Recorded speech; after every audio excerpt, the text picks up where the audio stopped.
Kila ifikapo hatua ya mafanikio yako ndo chanzo cha kuvunjwa moyo. Ona mwanzo wa kukata tamaa, jua ndo mwanzo wa mafanikio. Nawe usichoke, simama. Wanaokudharau leo kesho watakupa heshima. Nawe usikate tamaa, kesho yako ipo, riziki yako ipo, we vumilia. Pamoja na mengi unayopitia juu ya maisha yako, simama, jipe moyo. Na wapo wanaoishi kwa kuvunjana mioyo ili usiendelee kupambania ndoto zako.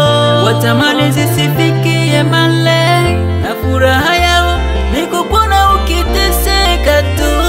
Uwe kama wale waliofeli hapo nyuma. Maisha, maisha, maisha, maisha, maisha, maisha ni fumbo. Maisha, maisha, maisha, maisha, maisha, maisha ni fumbo.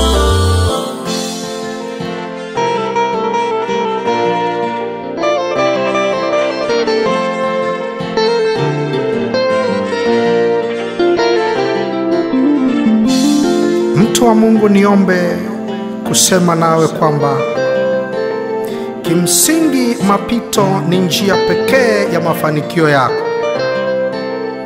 Katika safari ya mafanikio, usije ukaamua kuacha kwa sababu ya kikwazo kilichoko mbele ya mafanikio yako.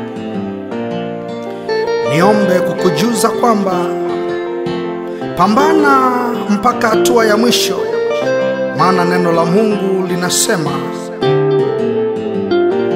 ndugu zangu, hesabuni kuwa ni furaha tupu mnapopatwa na majaribu mbalimbali ya imani, kwa sababu mnajua ya kuwa kujaribiwa kwa imani yenu huleta ustahimilivu.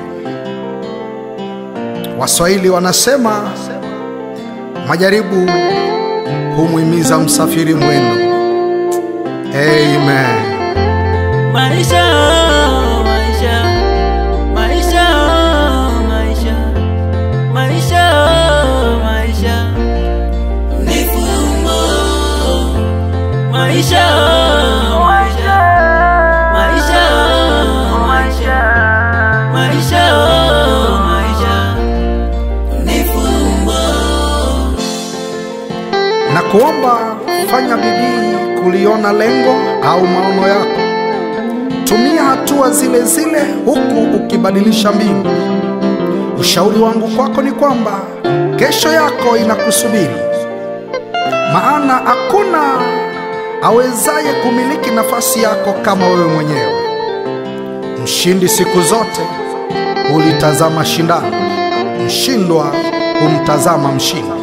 Acha kulalama, unalokumbana nalo ni la kwako, ya kupasa ulishinde.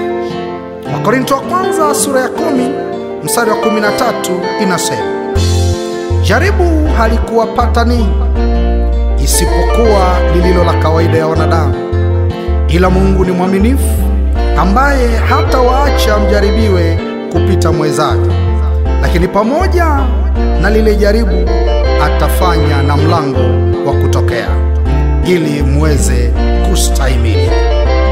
Haleluya. Tirite